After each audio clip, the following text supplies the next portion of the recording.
Hey, LinkedIn, and welcome to Business Unusual. This is a live show where we talk about the changing nature of work. I'm Susie Jackson. I am a news editor at LinkedIn, coming to you live from my home in New York City. On the show today, we're going to talk about how the dual crises of COVID 19 and racial reckoning in the US are changing the ways that we buy and changing the ways that companies sell to us. In the early days of coronavirus, the big retail story was about things like toilet paper hoarding, among the other things that people were panic buying, like flour, hand sanitizer, wipes, all big runs on those products. As we found new routines as consumers, businesses have been working out supply chain kinks. They're offering things like curbside pickup, as well as physical stores reopening and redesigning themselves to cause consumers to spend less time in the store, which is totally flips the conventional wisdom of keeping a shopper in the store as long as possible to try and get them to buy more. Then, on top of all this upheaval, we saw something unusual. Brands started stepping up and responding publicly to the killings of George Floyd and other Americans. And this is something that brands really used to avoid. So it was very different to see them taking public stances on things. The consumers' range of responses to those statements were applause and saying it's about time, all the way to calling out the sincerity of some of those statements, asking companies to take a look within their own ranks and say, are you practicing what you preach in terms of diversity in your boardroom, in your executive suite, in your hiring practices? It's been a lot of change for all of us in a short amount of time. And as we talk about this stuff on the show today, I want to hear from you. What has your buying behavior been like in the last few months? What habits have you picked up that you think you're going to stick with? What things are you really hoping come back into your life normally soon? What are some of your thoughts on corporate responses to racism? Do you think that that's impacting your buying decisions? Do you feel like companies are doing enough? Should they be doing more? We'd love to hear your opinions. Tell me, talk to each other. We want to get to as many of your questions and comments as we talk about these issues on the show today. And to do that, to dig in more deeply on this buying behavior and the changes that we're making as consumers and companies are making with how they're trying to reach us, I want to bring out my guest. Martin Lindstrom is the founder and chairman of the Lindstrom Company, which is a leading brand and culture consultancy. And he's also the author of a book he wrote in a matter of weeks in response to coronavirus called Biology for a Coronavirus World. Martin, thanks for joining us on the show today. Thanks for inviting me, Susie. I want to get started back to this toilet paper hoarding. We're familiar with that story. I think we're past it. We either have loads of it in our closets or we're still searching. But why does panic buying give us some sense of control? What is going on there in the psychology of that? Well, there's two things going on. The first thing is a little spot in our brain called the amygdala, which is the fear spot in our brain. And what's really crazy about that fear spot is that it accumulates fear over time. So, for example, if you have someone breaking into your home and you suddenly have to walk on the street the day after, you actually would notice that you are afraid of walking on the street as well as you are afraid of being at home. And that's because fear accumulates in our brains. Now, what happened during the COVID-19 crisis were that we accumulated fear. We did it through the social media channels. We did it through the general channels. We did it because we're afraid of getting infected or losing people we love. And that fear meant that we're going back to basics. We're hoarding in order to survive. That's the reason why you saw the toilet paper crisis, but it's also the reason why you saw a lot of other things happening. People buying more greeting cards because they felt they were losing contact with people they love. They're buying more lottery tickets, coloring books, cigarettes, cardboard games, alcohol. And listen to this, Susie, this is crazy. The sales of spirits went up and the sales of champagne went down. Go figure, right? And then, of course, Netflix, which added about 16 million new subscribers to the channel. All of that came back to people wanting to be safe. They wanted to feel that they were not losing control of their life. And that's the reason why we saw these unusual behaviors across the world. Yeah, alcohol sales up, champagne down. It makes sense. We don't have much to celebrate. I think that's an interesting point to bring up within that bubble. I want to say hi to a few people joining us from the stream. We have Craig from Maryland. Welcome to the show. Diana from Colorado. Welcome back. Amy from San Francisco. Gabrielle from Brazil. Atlan from Turkey. Thank you for joining us on the show today. We're talking with Martin Lindstrom about consumer behavior. He's a branding expert. Martin, you were just telling us about all of these different things our fear took over. We started to panic buy and buy in different ways. We're stuck at home. We've been stuck at home. We're coming out now. The ways that we've responded in terms of what we're buying and how we're soothing our fears has really been different in the last few months. online shopping was already well established before this, but where do we go from here? How are people going to start responding to coming back in as the world starts to reopen? Well, I can give you a future Snapchat because I actually interviewed a couple of people from New Zealand yesterday. And remember, New Zealand is 100% coronavirus free as of 3 weeks ago. So they've opened up everything. And what's really fascinating is that the New Zealanders, in fact, have not gone 100% back to basic. What I've been told is they still keep a social distance and they still are shaking the hand slightly different than what they did prior to this whole event. So we are seeing clearly that we're not bouncing back to everything is as it was before. We still have that little fear back in our brain. We will see a couple of other things happening. I think this is really the most scary part of it. I personally, of course, like everyone else in the world, think this is horrible. But I think the biggest consequences of COVID-19 is not necessarily going to be the many people which died through the whole crisis. I think it's going to be the aftermath, and that is the depression. We clearly have seen that the suicide rate across the world has tripled in some cases. People really felt alone. They felt that had no purpose in life. And we also saw that the fact that lack of touch, you remember touch is directly correlated with our degree of happiness. If I don't touch people on a very frequent basis, we know that we actually get more depressed. And we know that through numerous studies. There's one study among others showing that 2 sets of rats in a control experiment, the first set of rats were touched and fed on a very regular basis. The second set of rats were not touched at all. And guess what happened? The second pair of rats became more depressed. They were not sleeping very well. And by the way, they also died much quicker. So the fact that we have suppressed ourselves for the sense of touch actually has had a direct correlation with suicide rates and the fact that we're not very happy. So I think the aftermath of all this horrible stuff we're going through actually is going to be a much higher degree of depression, so to speak, and probably that's going to be even higher than the number of people which died because of COVID-19. And that's what's really scary about this whole thing. We actually have 2 waves, not one way, right? It's definitely a frightening, heavy take on it. I think you're right in that people's response, they're not feeling well, they're depressed. It's really tough to be so isolated. I hope people in that situation can find the help that they need, can reach out and connect and get through that time. And you're making me think about the different ways where you have been weathering this can impact the ways that you might be coming back. You mentioned New Zealand. They've virtually wiped all cases away. People in cities have been dealing with something very different than people who live maybe in a more remote area. Coming back to the brand side of things, if you're a large corporation, how do you deal with the fact that some subset of your customers are probably very nervous and living in a certain way, and another subset might feel completely different? How do you have a unified response to that spectrum? I don't think you need to have a unified response. I think that belongs probably back to the 90s where we had one channel fit all. And I think the most important thing for you to have in mind is to understand the subconscious behavior of the consumer. Let me just pause here for a second and introduce a new term. So a couple of years ago, I wrote a book called Small Data. And small data is really what I define as seemingly insignificant observations you make in people's lives. And what I was looking into in particular was how we all are out of balance. Maybe I feel overweight, so there's a weight loss product for that. Maybe I feel alone, so there is Match.com. And maybe I feel insecure, so we have Tony Robbins for that. So we all have an out of balance going on. And what we realized through COVID-19 was that the out of balances in our society became pretty dramatic. And one way a company was responding back to that was actually Hyundai, a Korean car company, which back in 2008 did a really clever move. And we've seen similar companies doing the same here.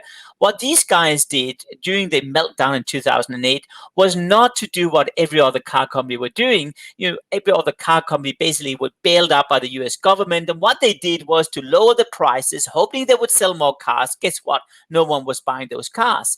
But what Hyundai was doing was to go out and search for those small data. And what they realized was people actually did have the money. They're just afraid of not using them. So what they did was to basically introduce the Hyundai Assurance. The Hyundai Assurance was a very simple idea that if you buy a car and you lose your job within the next year, you can just return the car and they will refund all the money, no questions asked.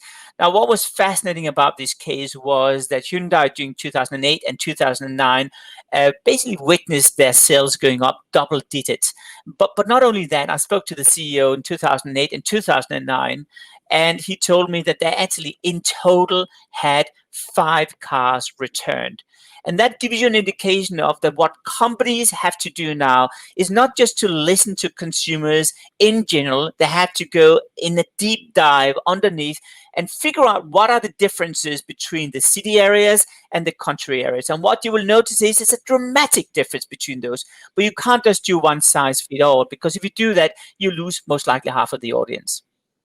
Yeah, so really paying attention to customers, but not trying to blanket anything out. But I'm curious about what that means for someone with physical outlets. If they're trying to reopen some places, I'm here in New York where we're not in a phase where those kind of stores are reopening yet. But in other parts of the country, they're already open. They're learning. How do they think about that? What should stores think about in terms of what their consumers are going to feel like coming in? How are they communicating with them? And on the flip side, what should consumers expect from stores? Well, it's a super good question. And I'll give you an example because, in fact, when I was in Australia, in Sydney, during the COVID-19 period, I was spending a lot of time with my local favorite Italian restaurant. And just a week before he opened, I said to him, listen, how are you prepared for opening this restaurant? And the guy said, well, I'm going to go back to business. Everything is going to be fine. I said, well, you're going to have social distancing of 6 feet between each of the tables. So basically, you had to cut your whole capacity in half, and you still have the same amount of waiters. What is your plan? And that was where I said to him, listen, instead of you just doing business as usual, turn your weakness into your strength. That means if you have much more space between the tables, you actually have much more space to do a show. If you have many more waiters, you actually can do more entertaining. And what I think they had to do, and what I recommended this guy to do, was actually to build a show into the restaurant. Because one thing we want to do is, once we finally get out of this hell of delivery food every day, where there's really no fun in it, we're just sitting there alone, we want to have entertainment, we want to have live, we want to have music, we want to be inspired. So I said to him, bring in the flambe, bring in the Irish coffee show in front of you, use the space in the aisles, and create an amazing show so people take a lot of photos, they send up a lot of Instagrams and TikToks to the world. So you are broadcasting your life, and you're also justifying charging a higher price. Now, here's the good news. He followed the advice. 2 weeks later, I got a message from him. He said he doubled the sales per table because suddenly people felt it was worth staying there for a longer period of time, and the lineup of people wanting to go in there was much higher. So here is the key message, Susie. The key message is use your weakness to your strength, turn it around, and make sure you appeal to the senses, because people have been suppressed by the sense of touch and smell and sight and sound. Use that to your advantages, because home food delivery just can't do that trick, right?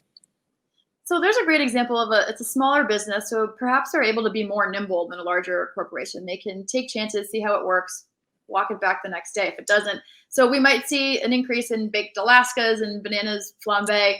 I want to go to the stream for a second here from Nicole saying that she's been doing even more shopping online for products and services she can't get locally at small business Main Street stores, but she's doing more of that local shopping when she can. Was never a fan of crowded malls or shopping centers, and the pandemic amplified it. So going back to that notion of small businesses, maybe you can try a little bit more. Bigger corporations might be at a disadvantage there. They're trying to reopen in ways that are going to suit a larger spectrum of people. Bring me back to the mall. The malls were already kind of teetering on the edge before this. What do you think happens to malls going forward? Well, I'll be very frank with you. Malls are going to die. I think if you take a look at this from a local point of view, the local trend was already happening before COVID-19. I certainly saw that with a lot of our retail clients across the country, that the more we were local, we actually built for one of our retail stores called Lowe's Food. We created the community table where we had a new event going on every second hour, and we had thousands of people coming in across the stores, across multiple states, to celebrate the local food. We even did an event where we did co-branding with the local potato manufacturer, the local farmer. So it was not just Lowe's putting their label on it, it was a co-branded effort. And that meant that people suddenly fell in love with this retail store. And I just saw saw the numbers the other day showing that it was the second highest ranking retail store in terms of having the experience going on. But the reality is that malls either have to change their model. And the problem they have internally is that they are a real estate company, is renting out space to tenants, and these tenants are plug and play retailers, typically international brands, and they're not adapting a lot to the local community. So malls have to become entertainment spaces. They have to produce something in partnership with the consumer, which you cannot buy off the shelf. You cannot have delivered at home. That means you create things, you experience things was impossible to copy and paste. The problem is malls are just not ready for it at the moment. So I think we're going to see that malls will close down in the hundreds, if not the thousands, over the next couple of years. And that trend is a trend we've seen going on for 5-10 years from now on. And I think we'll just see that COVID-19 is accelerating that to the extreme degree. So sadly, if you are a mall operator, this is, the wake-up call for you. And as the president of Lowe's Food said to me the other day in an interview I did with him, those people who go through this fire, this storm, and which haven't changed if you go out on the other side, didn't get the message. This is all about you changing. And if you haven't changed at all, you just didn't get it. Thank you, Martin. And for you, those of you just joining us in the stream, this is Business Unusual. Today we're talking with marketing and branding expert Martin Lindstrom about the ways how we're buying and the ways companies are selling to us have been changed by the pandemic and by mass unrest, at least in the United States, if not globally. Martin, we are seeing a lot of great comments in the stream. We've got Caroline and Lisa have been chatting with each other. Caroline said she's bought more wine and has been doing online shopping more. Yep. And Lisa says, Caroline, I'm with you. I bought more wine as well.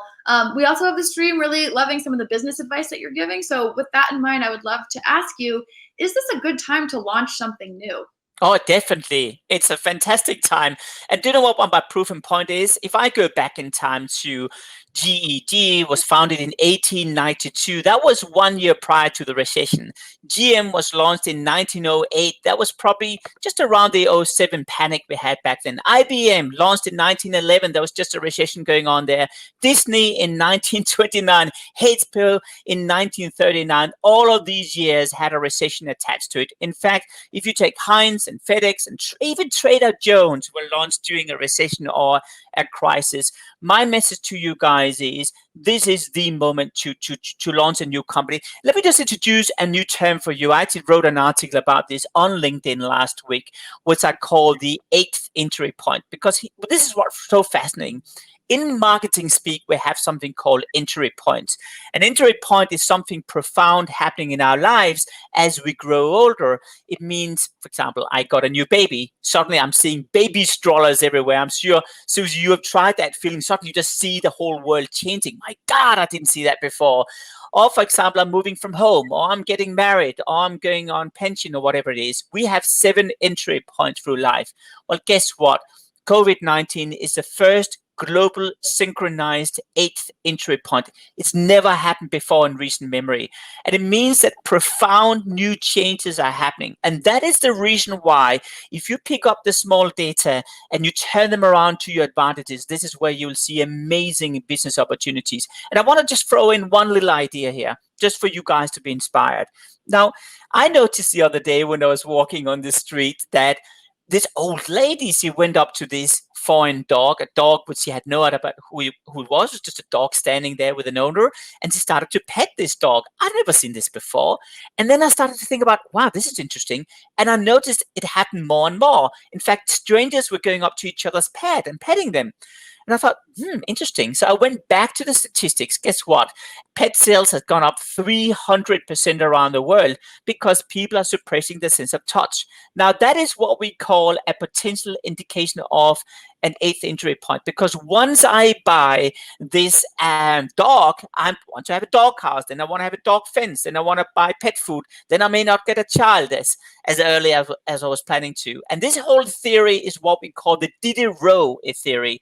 And the Diderot effect was actually this French philosopher which suddenly bought a shirt and then he bought something else because it was not fitting to the carpet and was not fitting to the walls, and he was painting the walls, and it had this revolving effect. a domino effect. So the Diderot effect is really what's happening behind the scene, that we are suppressing certain emotions and it kicks in a whole new behavioral change. And that's the reason why we see the 8th entry point happening right now. So this is the moment to start up a new company. Very long answer with a very short. Sorry. We ended there, which is yes, that is a good time to do that. You're talking about all these really big changes, and something else I think is really interesting is that you've said you feel like the way we value money is going to change. That's another big thing. If someone's thinking about starting a new company, what should they keep in mind for that?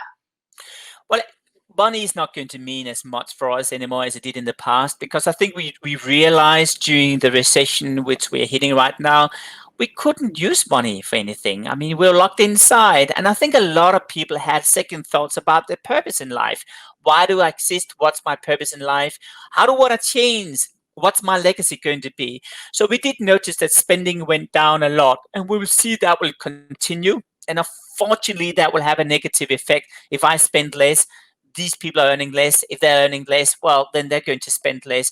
So our relationship will change dramatically with money. And I think we're going to buy more experiences and we're going to buy less of products. And by the way, we're going to be much more critical about the usual suspects of brands, because we're going to say to yourself, you know what, I can get it cheaper there. Why don't I save the money just in case a second wave of COVID-19 is coming back? Was that short enough, that answer, Susan? Martin, don't worry about the length. Douglas is kind of piggybacking on that. He's saying many dining retailers were forced to reimagine their business model and have added new sales by selling cook-at-home products that align with their restaurant's focus, which are not available at typical groceries. Jennifer is saying people will pay more attention right now, so it's a great time to launch. And back on your point earlier of malls, you think they're going to die. Leo says that they could turn into community centers. I mean, there's opportunity there, even if the mall dies. Yeah. What's reborn in that physical space? I think it's spot on. It's great to hear some positivity coming. That this is a good time to launch something new if you can kind of stay attuned to what people need and what those factors are. Yeah, and let me just build on the community center thing. I think it's so right what you're saying. Remember, we are all part of a tribe. And when I'm afraid, when I'm affected by fear, as COVID-19 is all about, remember the amygdala, I go back to my tribe because that's where I feel safe. Now, where is that tribe? Today, I don't know where that tribe is beside in my home. It could just as well be in the malls. I think the problem is with the malls, they don't get it, to be frank, because they're used to selling real estate space. And suddenly they have to actually just display products, create experiences, and then do the selling through online. And that's a reverse model we're talking about here. So your idea is spot on when you're saying it has to be community centers. The reality is, I don't think these guys are willing and able to change. Yeah, you're talking about businesses getting it. Who gets it and who doesn't? And with that in mind, I want to switch gears to the other big topic that's been consuming us for the last few weeks, which is all this unrest around racism in the U.S. in response to the killings of George Floyd and other Americans. We saw something unprecedented. We saw brands kind of fighting each other to get out first and have a response to it. It's been a couple of weeks since Nike was out there first, and then other brands kind of caught up. But now seemingly everyone has said something about it. And I want to talk about that. It's time for action now. Are you seeing anything beyond the words? No, I actually don't. I think I'm actually a little bit disappointed about what's going on right now. Here's the reality. I don't think brands are prepared to go beyond just putting some nice makeup on the ads and pretend like they care. I mean, I fundamentally believe if you do care, you're acting, and acting is more than just donating money. You are fundamentally changing your business model, or you're making a stand. And by making a stand, I mean you actually do actions. You hire and fire people in your organization to match the White Lives Matter issue. You actually change your product portfolio to match it.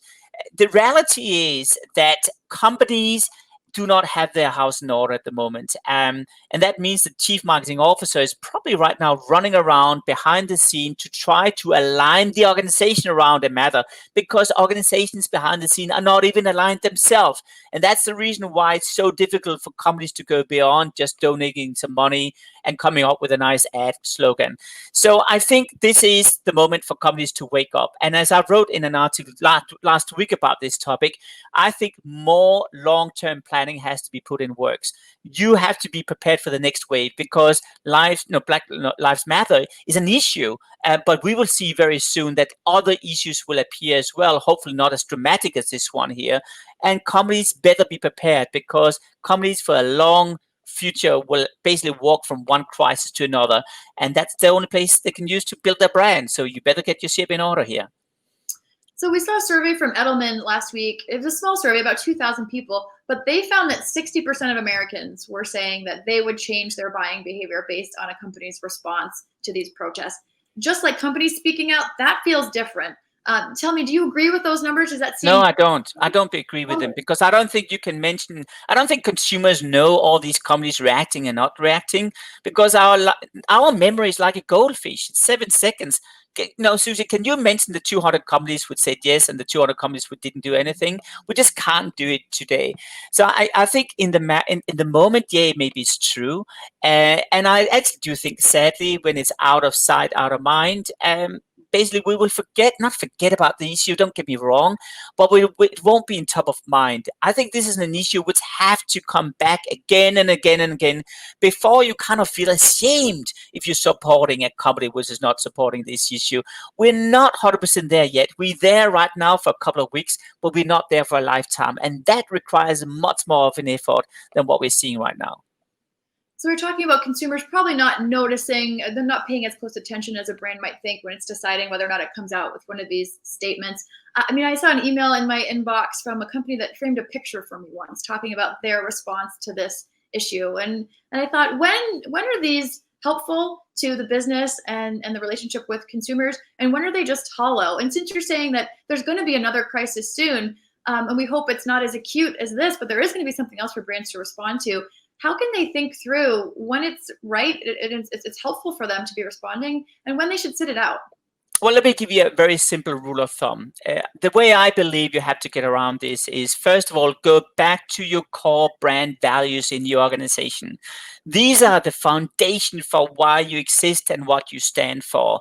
That's the first thing. Do you know what they are? And do you know what it means? The first thing you then do is to work with a pyramid of 3 different levels. The first level is where you're saying, okay, if the values I have in my platform somewhat fits to that matter, that issue which is in the media right now, then you can choose to either be very dramatic about your response or you can just be very subtle. If it's just a little bit on the edge, then you will say, okay, we'll donate some money, we'll share some views about it.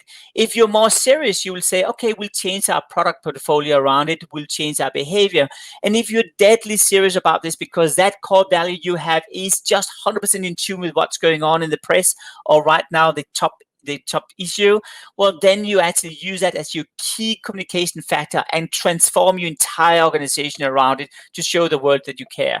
Here's the issue. There will be a lot of new issues coming out over the next many, many years. Sadly, you can't change your strategy every time you do that. That's the reason why I go back to your core brand values and let them navigate you. And if your brand values are crap, then redo them. This is the moment for you to do it. You can't just have a value saying quality and global. That's not going to do the trick. You need to have an edge. You need to stand for something because that's what the younger generation want. All right, so brands really have to, I gotta say it right, walk the talk instead of just talk, well, you know what I mean. Yeah.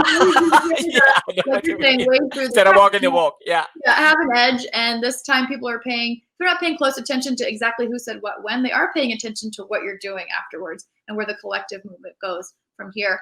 Martin, I want to thank you so much for joining us today. The stream was really loving the advice. We saw a lot of great comments and questions, and it was really great for you to share with us today. Thank you. Well, listen, thank you for inviting me. And by the way, I want to say to all of you guys out there, if you want to read the Biology for Coronavirus World, it's free of charge. I'm sure the link is there somewhere.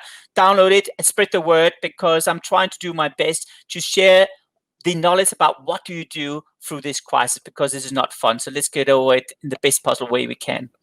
Thank you, Martin. So you heard Martin. Go check out his free ebook, Biology for a Coronavirus World. More free advice from Martin there.